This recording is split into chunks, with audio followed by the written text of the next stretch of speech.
Hello.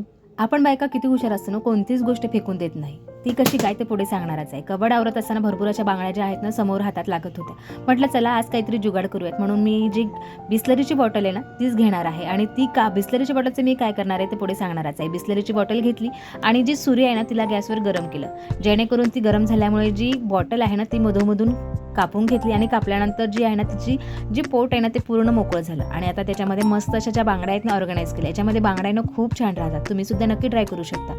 आणि बाकीच्या ज्या बांगड्या आहेत ना सगळ्या त्याच्यामध्ये ऑर्गनाईज केल्यानंतर बाकी बांगड्यांना पण छान अरेंज केलं आणि ह्या साईडला ठेवून दिलं. आता ज्या रेग्युलर लागणाऱ्या ज्या बांगड्या आहेत त्या पटकन ट्रान्सफर असल्यामुळे लवकर दिसतील आणि जागा पण कमी लागते आणि आपल्या फेकलेल्या वस्तूंचा त्याचा वापर होतो.